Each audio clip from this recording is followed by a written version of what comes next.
프랭크 루박의 편지 1930년 3월 15일 영혼과 영혼, 얼굴과 얼굴을 맞대고 하나님을 만나다.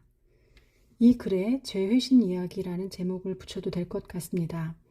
이러한 일이 계속 진행되고 있기 때문입니다. 이번 주에는 고독한 가운데 새로운 체험, 어쩌면 내게는 신비할 정도로 놀라운 체험을 했습니다. 나는 너무나도 외로웠기 때문에 하나님과 대화하지 않고는 도무지 견딜 수 없었습니다.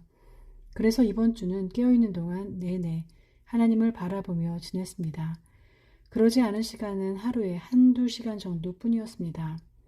지난 목요일 밤에는 룸바탄에서 전축을 들으며 하나님과 교제하려는 마음을 기울이고 있었습니다. 그때 내 마음에서 어떤 일이 일어났습니다.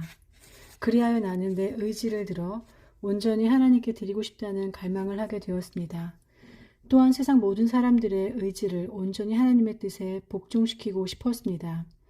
나의 온몸으로 느껴지는 이 큰 열망, 온 세상의 굶주림과 필요를 짊어지고 모든 것을 하나님께 가져가고픈 열망은 사람이 느낄 수 있는 가장 고귀한 열망이 아닐까요?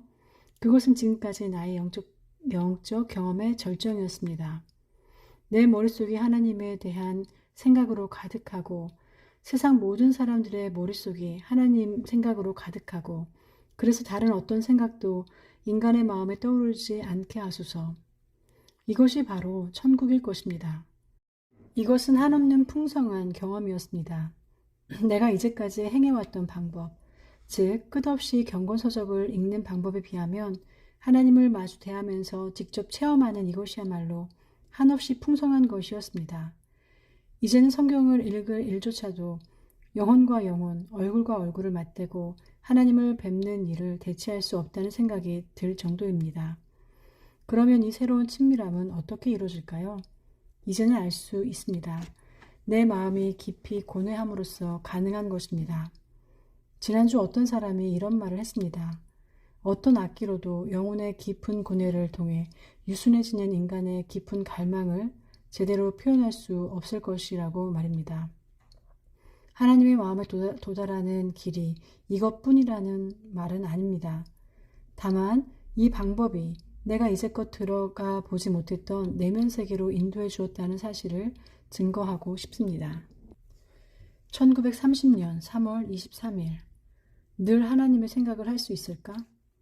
우리는 때때로 하나님과 새로운 접촉을 경험하고 때때로 그분의 뜻을 행합니다. 하나님과의 그런 접촉을 늘 계속할 수 있을까요? 지금 이 순간 검토해 보아야 할 문제가 바로 이것입니다.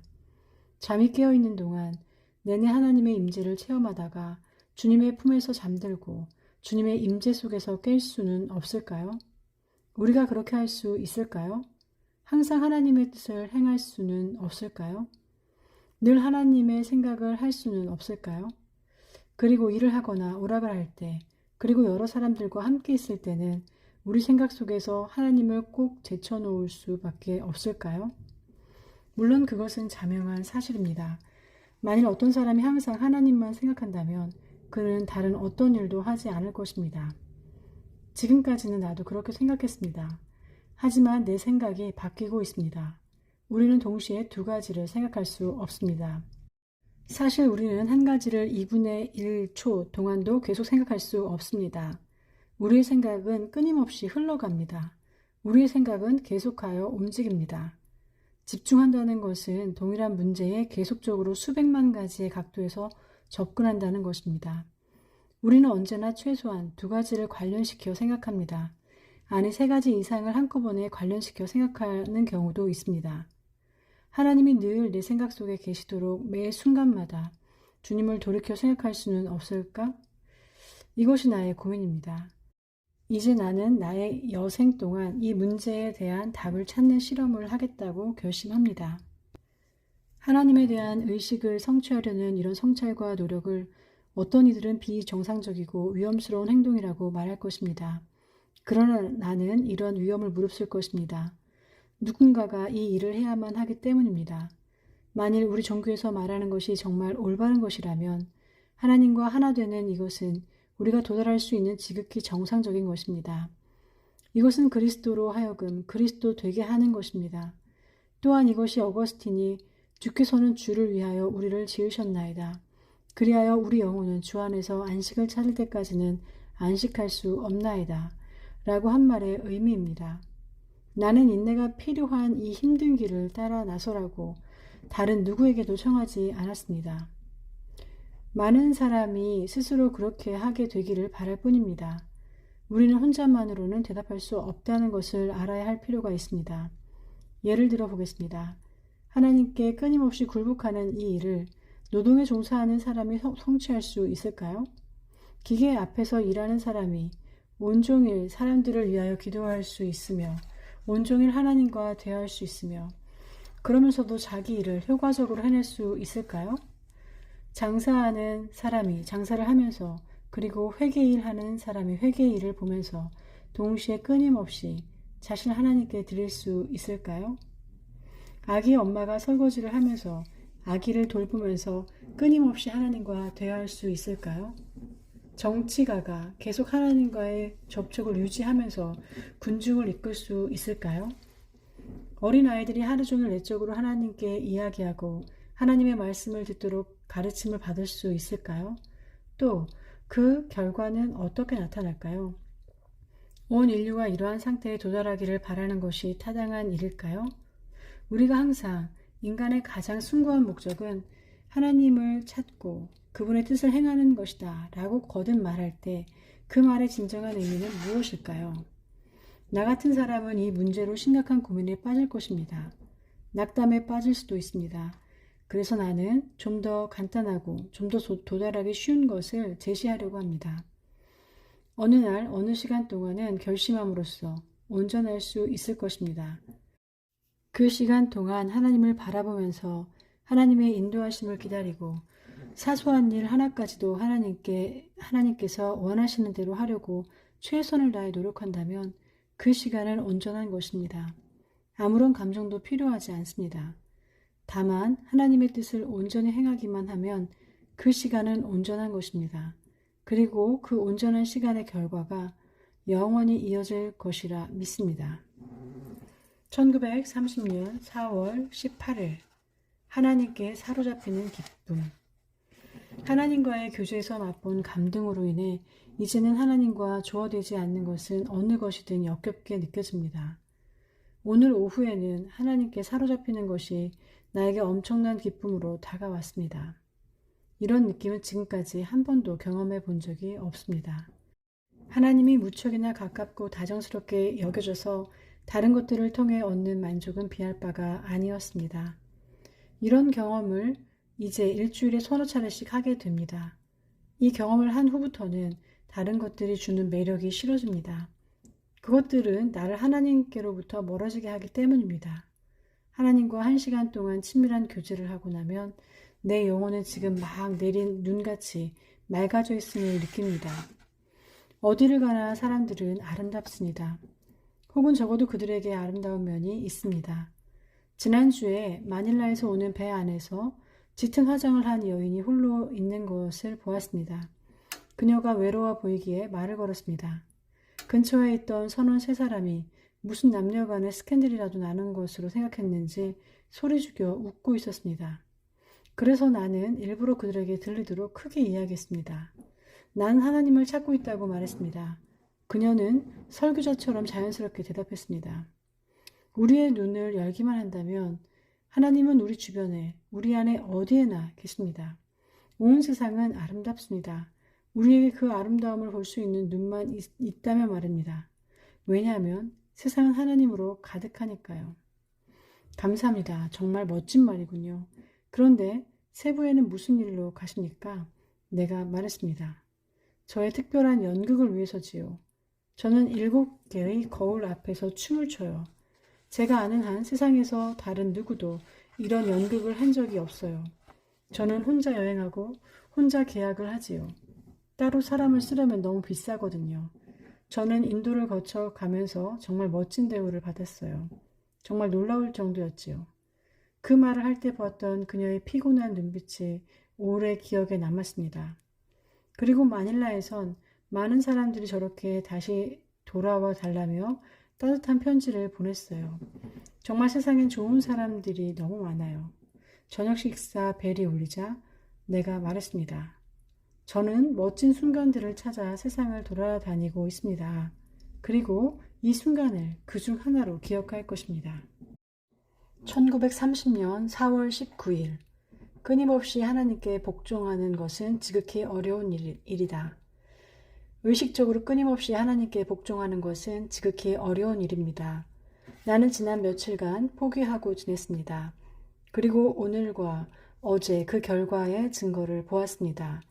재치 있게 말하려고 하다가 나는 그만 다른 사람들의 감정을 상하게 하는 말을 내뱉고 말았습니다. 그리고 조급해졌습니다. 적어도 이들 중 한 사람에게 이 시도에 대해 이야기한 적이 있기에 그가 이것을 그 결과라고 생각할까봐 마음이 떨립니다. 사람들에게 이야기하는 것은 매우 위험한 일입니다. 그러나 나는 말해야 합니다. 그리고 지금 다시 시작해서 계속해 나가야 합니다. 사람은 언제든지 그 자리에서 다시 시작할 수 있다는 철학이 매우 큰 도움이 되고 있습니다. 하나님을 만나려는 영혼의 노력에 대한 이 기록이 온전하기 위해서는 이 과정에서 겪은 실패와 어려움을 빼놓아서는 안 될 것입니다. 한 예로 이번 주간은 평균보다는 나았지만 그렇다고 내 생애 최고의 주간은 아니었습니다. 나는 어려운 일을 시작했습니다. 그것은 내 나이로 보아서는 힘든 일, 아니 내가 예상했던 것에 비해서 어려운 일입니다. 그렇지만 절대 포기하지 않기로 결심했습니다. 하지만 긴장한다고 되는 것 같지는 않습니다. 내 속에서 뭔가를 포기하는 순간 하나님께서 다가오시는 것입니다. 이것이야말로 마음을 녹이는 하나님의 임재요. 아버지가 아이에게 주는 다정한 속삭임입니다. 그러므로 내가 이제까지 이런 체험을 하지 못했던 이유는 포기하는 일에 실패했기 때문입니다. 그 실패의 배후에는 다른 원인도 있었습니다. 사람들은 군중 속에 있을 때 대화하고 싶어 하거나 종교를 중요시하지 않는 사람에게 다가갑니다. 나는 사람들의 관심을 받지 못할까봐 두려워 사람들이 나를 종교적인 사람으로 생각하는 것을 원치 않았던 것 같습니다. 하나님과의 교제는 함부로 다루어서는 안 됩니다. 그러다가는 교제가 곧 숨이 막혀 죽어버리기 때문입니다. 이 교제는 마치 갓 태어난 어린 아기와 같고 땅에서 갓 솟아난 연한 새싹과 같습니다. 그러기에 이 교제는 오랫동안 가꾸고 키워야 합니다. 이것은 우리의 눈이 오로지 한 곳에 집중하기를 그치는 바로 그 순간, 순식간에 사라져 버릴 수 있기 때문입니다. 하나님과 재물을 겸하여 섬길 수 없습니다. 우리가 다른 부당한 것에 대한 애정을 하나님의 보좌 옆에 앉히려 하는 순간 하나님은 슬그머니 그 자리를 빠져나가 버리십니다. 다른 우상이 들어오면 하나님은 떠나십니다. 하나님이 질투하시는 하나님이시기 때문이 아니라 성실과 불성실은 서로 모순이라서 동시에 같은 장소에 함께 존재할 수 없기 때문입니다. 1930년 4월 22일 하나님을 향해 자신을 열어놓고 깨어 있으라. 이 실험은 아직까지는 그리 성공적이지 못했지만 아주 흥미로운 것입니다. 내가 생각하기에 지금까지 하루의 3분의 2 정도는 하나님에 대한 생각이 내 머릿속에서 떠나 있는 것 같습니다. 오늘 아침에는 신선한 출발을 했습니다. 해 돋을 무렵 하나님을 풍성히 체험한 것입니다. 그래서 나는 면도하는 동안, 옷을 입을 동안, 그리고 아침을 먹을 동안에도 하나님께서 내 손을 붙들게 하려고 했습니다. 지금 타자기 자판을 두드리는 순간에도 하나님께서 내 손을 붙들고 계시게 하려고 노력하고 있습니다. 만일 내가 이 아침의 상태를 계속 유지할 수 있다면 오늘은 다른 때보다 꽤 높은 평균치를 기록할 것입니다. 오후에는 주변의 수많은 사람들을 보면서 하나님의 관점에 대해 생각해 보았습니다. 나는 하나님께서 지금까지 사람들을 위로 끌어올리신 것처럼 앞으로도 오랫동안 그 일을 계속하셔야 한다고 생각합니다. 우리는 영적 거장들의 상태에 도달하려면 아직도 멀었습니다. 여기서 선택된 자들은 자기 자신을 항상 하나님을 향해 활짝 열어놓고 늘 깨어있는 사람들입니다. 우리의 가능성은 무한하지 않습니다. 하지만 그들은 적어도 현재 우리가 상상할 수 있는 가능성을 훨씬 뛰어넘는 자들입니다. 우리 자신을 하나님께 열어드리는 것 외에는 우리가 할 수 있는 일이 없습니다. 하나님께서는 많은 것을 가지고 계시지만 우리에게 주시는 것은 그보다 훨씬 적습니다. 그 이유는 우리가 너무나 게으르고 너무나 작기 때문입니다. 하나님의 생각을 열심히 추구하면서 하나님, 만일 내가 입을 충분히 크게 벌린다면 무엇을 넣어 주시겠습니까? 라는 질문을 하는 습관을 들인다면 큰 도움이 될 것입니다. 그런 기다림, 다시 말해 그런 열렬한 자세는 하나님께 필요한 기회를 드리게 됩니다. 나는 하나님과의 교제를 계속 유지하기 위해 여러 방법들을 시도하고 있는데 그 가운데 가장 좋은 것은 하나님의 생각을 기다리며 하나님께 말씀해 달라고 구하는 것입니다. 1930년 5월 14일 효력 있는 생각.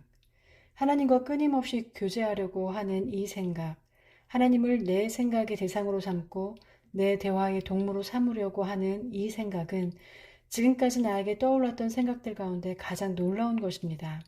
그것은 정말 효력이 있습니다. 아직까지는 반나절도 그렇게 하지 못합니다. 하지만 언젠가는 온종일 그렇게 할 수 있으리라 생각합니다. 이것은 새롭게 생각하는 습관을 들이는 문제입니다.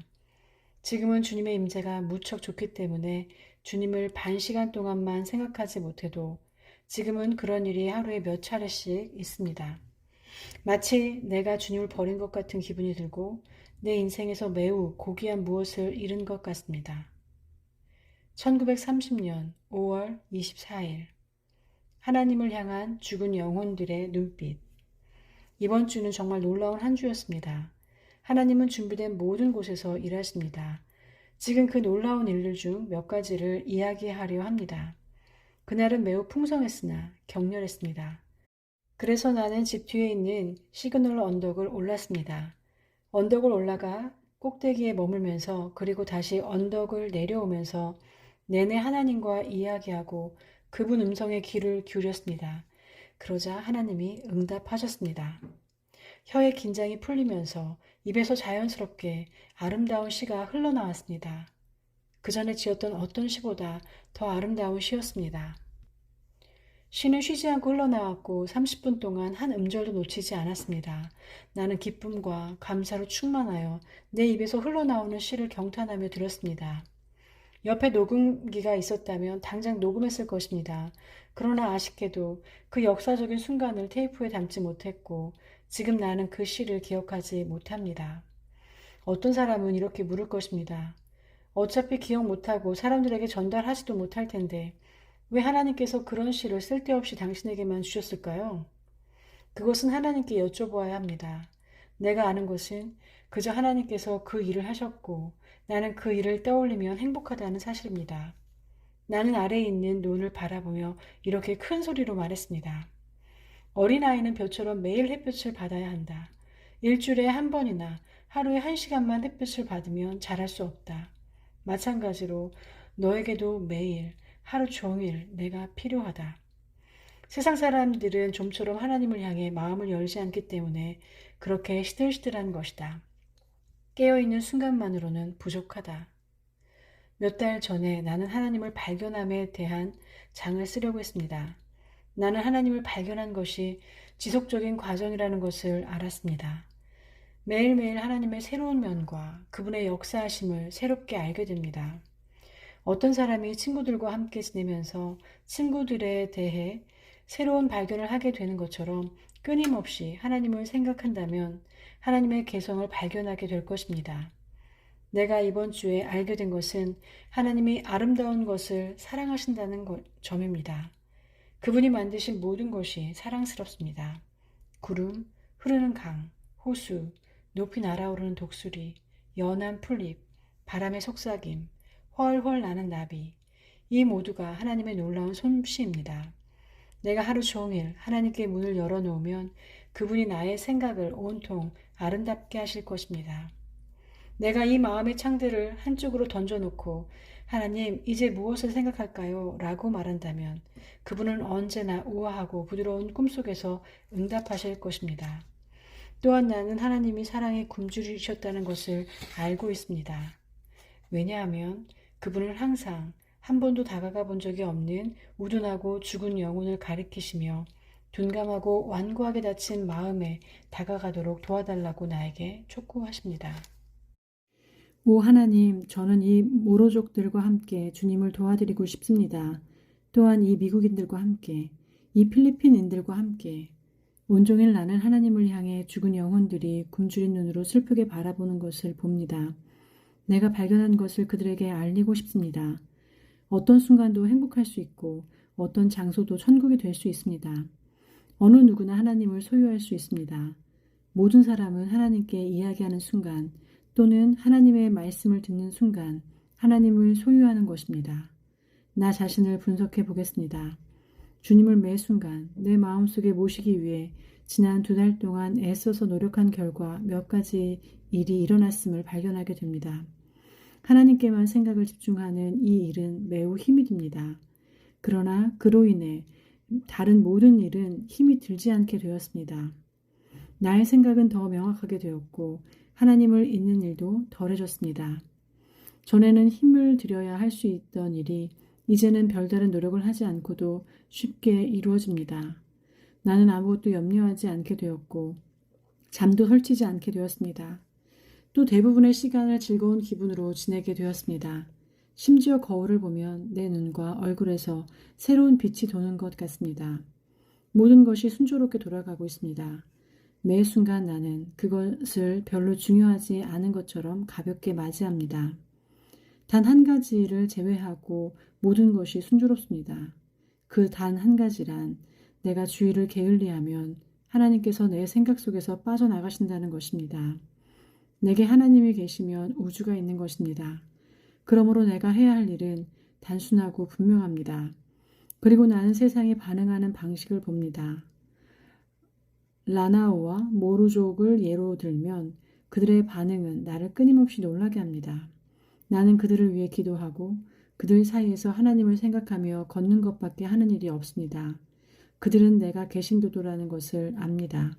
그러나 지도자격인 이슬람교 제사장 2명이 지역을 돌면서 모든 사람들에게 내가 하나님을 알도록 도와줄 것이라고 말했습니다. 1930년 6월 1일 한 가지 새로운 교훈. 내적으로 평탄치 않은 한 주간이었습니다. 대부분 나의 실험 목표를 이루지 못했습니다. 육적인 상태와 매우 산만한 환경이 너무 버거웠습니다. 또한 그 시간의 5분의 1 내지 10분의 1 정도는 하나님이 내 마음의 중심에 계시지 않았습니다. 하지만 오늘은 아주 놀라운 날이었습니다. 그리고 어제도 몇 시간은 아주 좋았습니다. 실패와 성공이 함께한 이 주간은 나에게 다음과 같은 한 가지 새로운 교훈을 가르쳐 주었습니다. 나는 하나님에 대해 말해야 한다. 그렇지 않으면 그분을 내 마음속에 계속 둘 수 없다. 나는 하나님을 소유하기 위해 그분을 전해야 한다. 이것이 영적 세계의 법칙입니다. 나눠주면 갖게 되고 자기가 간직하면 잃게 됩니다. 하나님과의 교제를 유지하기 위해 지불해야 할 대가를 우리는 한없이 드리기만 해야 하는 것이라고 생각합니까? 1930년 6월 3일 천국 짓는 비결. 내가 하고 있는 이 실험은 지금까지 사람이 시도해왔던 그 어떤 것보다 더 많은 노력을 요하는 훈련입니다. 사실 하루에 많은 시간 동안 하나님을 내 마음에 두는 것은 어렵습니다. 첫 번째 실험은 실패율이 아주 높았습니다. 그러나 다른 실험은 아주 성공적이어서 첫 실험의 실패를 보상해 주었습니다. 하나님께서는 변화를 일으키십니다. 하나님께로 돌이키는 순간에는 마치 전기가 통하는 것 같습니다.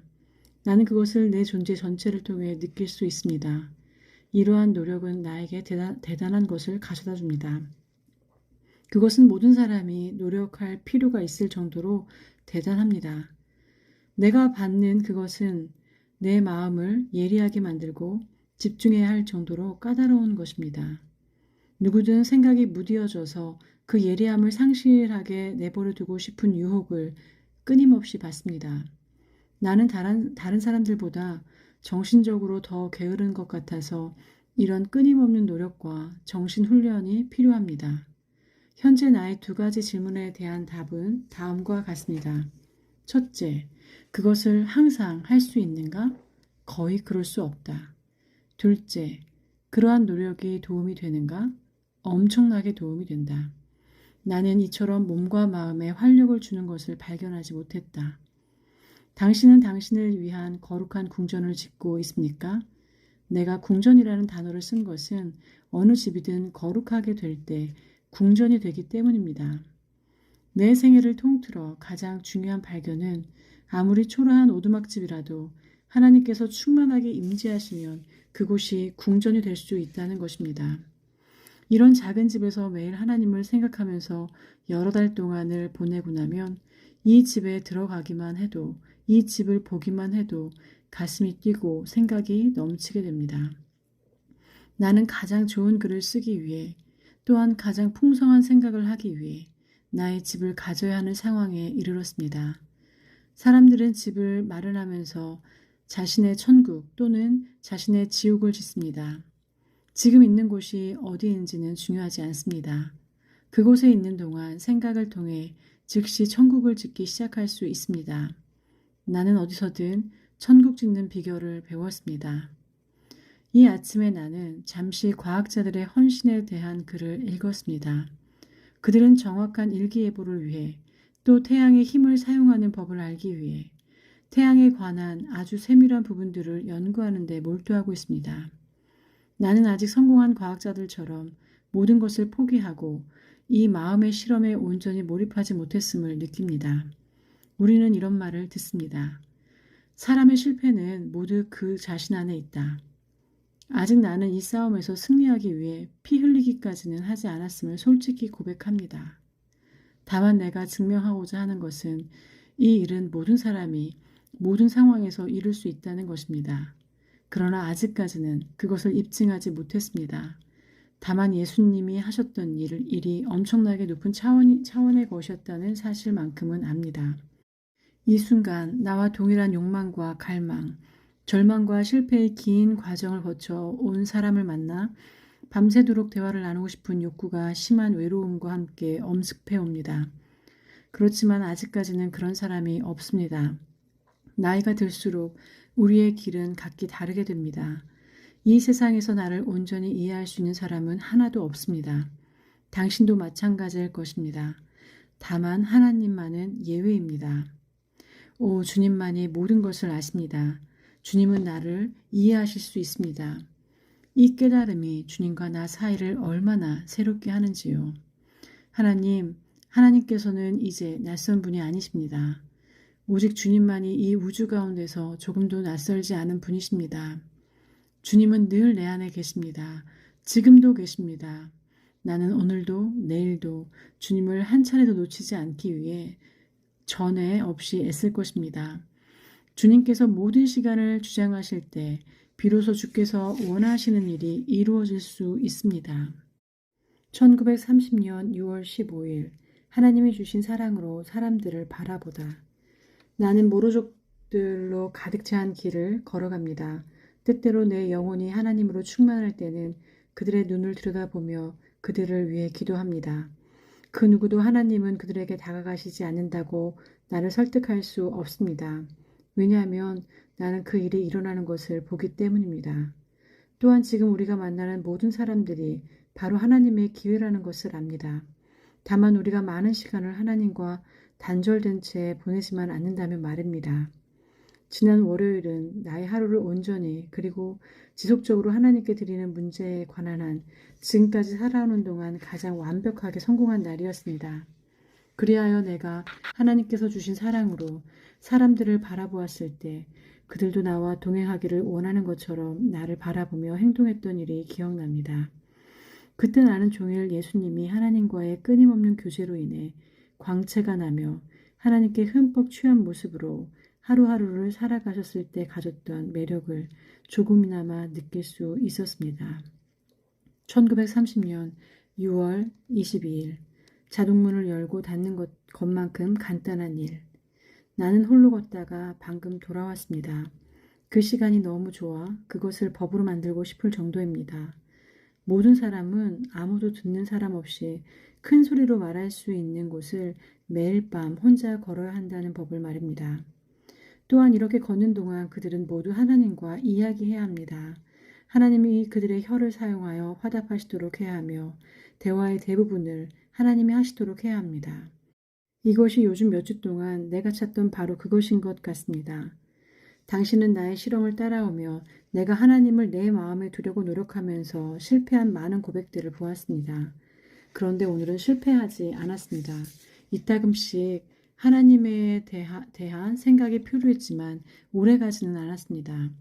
오늘이 다른 날들과 달랐던 것은 내가 하나님께 이야기하고 있다고 느끼면서 기도하려고 애쓴 것이 아니라 하나님이 나의 혀로 또는 내 혀는 잠잠한데 나의 내적인 삶 속에서 말씀하시도록 했다는 점입니다. 그것은 자동문을 열고 닫을 때만 닫는 것만큼 간단한 일이었습니다.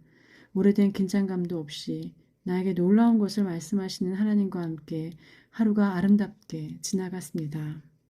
1930년 7월 2일 자연을 통해 말씀하시는 하나님. 가장 새로운 실험 그리고 현재 가장 감격스러운 일은 바로 하나님께서 나의 혀를 통해 말씀하시고 자판을 두드리는 나의 손을 통해 말씀하시도록 하는 것입니다. 나는 집 뒤에 있는 시그널 언덕에서 내 혀가 이야기하도록 했습니다. 그리고 집에 와서 기억나는 모든 것을 기록했습니다. 나는 너의 혀를 통해서만 너에게 이야기하는 것이 아니라 내가 자연 속에서 보는 모든 것을 통해 이야기한다. 이 일몰의 아름다움을 통해 내가 하는 말을 이해하지 못하고 내 곁에 서 있는 또한 내가 구름 속에서 무엇을 보고 있는지 궁금해하는 작은 모로 소년을 통해 말한다. 때때로 내가 언어로 너에게 이야기하지 않는 것은 너를 둘러싼 현실 세계가 언어에 담긴 불완전한 상징보다 더 훌륭하기 때문이다. 반드시 너의 혀로 말하거나 어떤 분명한 생각이 마음에 떠올라야 하는 것은 아니다. 왜냐하면 나 자신이 내가 너에게 줄 수 있는 그 어떤 것보다 심지어 가장 훌륭한 사상들보다도 훨씬 더 중요하기 때문이다. 그러므로 어떤 생각이 떠오르면 기쁘게 받아들이고 그것들이 그냥 흘러가 버리지 않을 때는 간직하며 사랑하고 또한 내가 너에게 사랑받는 기쁨을 함께 누리게 해주어라. 왜냐하면 나 또한 본성적으로 너희 모두의 사랑을 애타게 갈망하기 때문이다. 너의 사랑이 최고조에 달했을 때 내 주변의 모든 사람들을 사랑하게 되듯이 말이다.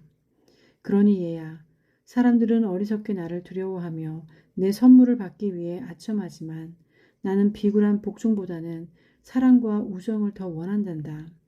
우리가 서로 사랑하는 동안 나도 너 못지않게 사랑에 예민하단다. 이렇게 내 혀가 말한 것을 기록한 이유는 그중 어떤 것을 예언으로 제시하려는 것이 아닙니다. 다만 그것이 하나님과의 교제에 만족하지 못하는 사람들, 하나님과의 교제를 더 깊이 체험하기 원하는 사람들에게 도움이 될 거라고 생각하기 때문입니다. 다른 사람들은 중요하지 않게 생각할지 모르나 개인적으로 나에게는 이것이 날마다 매우 큰 도움이 되고 있습니다. 이것은 신비주의에 해당하는 것이기 때문에 비판받을 소지가 있다는 것을 잘 알고 있습니다. 신비를 믿지 않고도 예수님을 믿을 수 있다고 생각하는 사람들이 있기 때문입니다. 또는 하나님과 직접적인 만남을 갖거나 하나님으로부터 직접 말씀을 듣는 일은 신약의 마감과 함께 중단되었다고 생각하는 사람들이 많이 있기 때문입니다. 그렇지만 비판을 두려워하여 아무 일도 하지 못한다면 얼마나 어리석은 세상이 되겠습니까?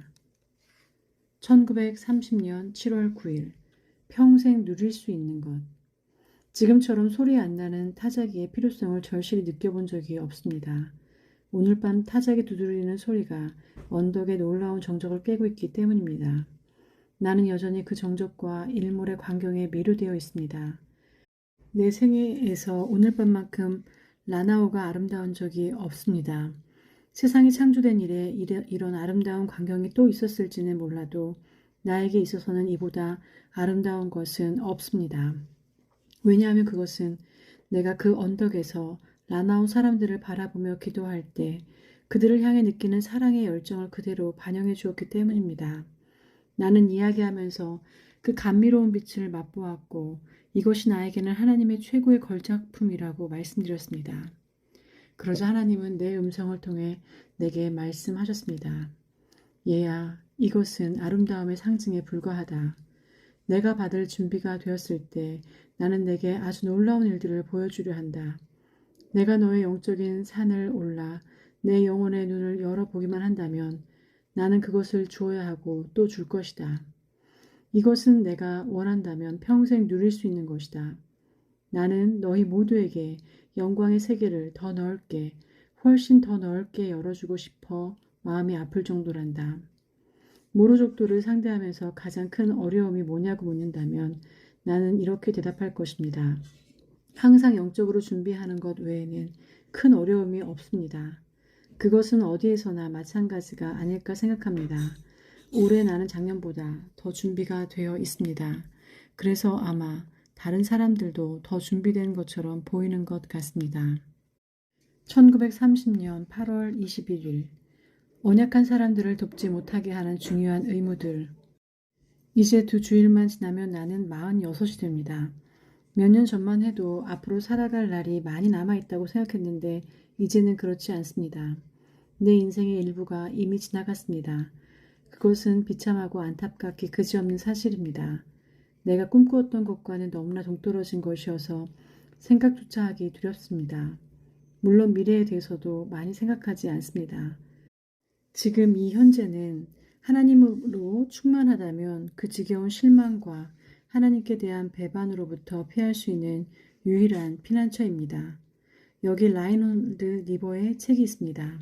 그는 마치 커피를 따르듯 너무나 쉽게 놀라운 생각들을 쏟아내고 있는 듯합니다. 나 자신을 포함해서 왜 세상의 나머지 사람들은 그 사람 같은 재능을 가지지 못했을까요? 많은 사람들이 나보다 더 답답한 삶과 절망적인 생각에 사로잡혀 있는 듯합니다. 나는 오늘 오후에 한 소년에게 읽는 것을 가르치려고 했습니다. 그러나 마치 모기장에 물을 쏟아붓는 것 같았습니다. 그는 아이를 발음할 때면 벌써 아를 잊어버렸습니다. 그렇게 답답한 세계 속에 산다는 것이 얼마나 비극입니까? 나는 그 소년에 대한 따뜻한 사랑을 느꼈고 그 아이도 그 사랑을 느꼈습니다. 아이는 자기에겐 아빠도 엄마도 없다고 말하면서 눈시울을 적셨습니다. 가끔씩 안팎으로 무너지는 삶을 보게 됩니다. 오 하나님, 이렇게 파괴된 삶은 무엇을 위해서인가요? 나는 이 문장을 쓴 후 한참 동안 타자기에 기대어 앉아 있었습니다. 그때 한 음성이 들리기 시작했습니다. 그 파괴는 사랑의 고통이다. 내가 그 초라한 고아 소년의 머리를 내 팔로 감싸주고픈 마음이 들었을 때 그것을 알게 되었습니다. 내가 날마다 오래된 건물에 들어앉아 어른이나 소년을 붙들고 알파벳을 가르치고 더 넓은 세상을 보여주기 위해 인내하며 애쓰고 있을 때 종종 이 일이 내 나이에 어울리는 일인가 하는 생각이 듭니다. 하지만 그 아이가 다정하게 손가락으로 내 머리카락을 쓸어내리며 사랑스러운 눈길로 좋은 삼촌이라고 말할 때면 작은 사랑이 싹트는 것을 깨닫게 됩니다. 만일 온 세상이 사랑을 구현하려고 필사적으로 노력한다면 우리로 연약한 사람들을 돕지 못하게 하는 중요한 의무들은 의무가 아니라 죄일 것입니다. 아니면 내가 나 자신의 실패를 정당화하려고 애쓰는 것일까요? 해질녘에 하나님과 함께 멋진 시간을 보내고 나서 집으로 돌아왔습니다. 그 멋진 색깔과 장엄한 구름, 신비한 안개, 하늘로 가르지르는 고요한 변화, 자신을 완전히 잊고 우주를 누릴 수만 있다면 하지만 우리는 너무나 이기적이어서 그 그림에서 우리 자신을 지우지 못합니다. 우리는 깊은 바다에 사는 물고기들입니다. 깊은 바다에 사는 물고기들은 강한 압력 때문에 감히 수면 위로 나오지 않는다고 합니다. 우리는 그런 물고기와 같습니다. 죽음이 두려워 그런 환경의 밑바닥에서 멀리 나오려고 시도하지 않기 때문입니다. 아니, 우리는 물고기가 아니라 그 바닥에 기어다니는 벌레들입니다. 왜냐하면 우리는 바닷속을 헤엄쳐 다닐 수도 없기 때문입니다. 우리는 육체적으로 뿐만 아니라 정신적으로도 매우 미약하여 바닥을 벗어나지 못합니다. 정말 가련한 벌레들입니다. 또한 나는 자기 연민이 우리의 미약함을 매우 잘 나타내는 예라고 생각합니다. 내가 하나님을 원망하는 것처럼 느낄 때 바로 그때 나의 이기심의 진짜 추악한 모습을 드러내는 것입니다. 왜냐하면 나는 인간 이하의 수많은 피조물들에 대해, 인간에 가까운 수많은 피조물들에 대해, 그리고 나처럼 이기적인 피조물들로 인해 인간다움을 상실한 피조물들에 대해 만족해야 한다는 것을 너무나 잘 알고 있기 때문입니다. 내가 원하는 모든 것을 가졌다면 이 모든 것에 대해 하나님을 원망해서는 안 됩니다. 지금 나는 모든 인간과 그리고 모든 초인간들의 삶 가운데서 가장 영화로운 일에 몰두하고 있습니다. 우주의 하나님과 직접 교제하고 있는 것입니다. 하나님은 자신의 마음을 나에게 보여주십니다. 천사라도 그렇게까지는 할 수 없습니다. 나는 나의 존재가 마치 문어처럼 대양의 깊은 바닥에 갇혀 있고 그래서 성품 역시 문어처럼 전혀 변화가 없다는 것을 망각했습니다. 하나님과 함께 있기만 하면 감옥이든 토굴 속이든 상관없는 것입니다. 우리는 이것이 사실이라고 설교하고 또 고백합니다. 그것은 사실입니다. 그러나 이러한 사실을 체험한 사람들이 그리 많아 보이지는 않습니다. 나는 모로족 여인들이나 어린이들과 다르지 않습니다. 그들은 이렇게 말합니다. 선생님, 이것을 가져도 될까요? 내가 그래요 라고 말하면 그들은 그걸 가져가는 걸 잊어버리고 내가 안 돼요 라고 하면 그걸 달라고 계속 조릅니다.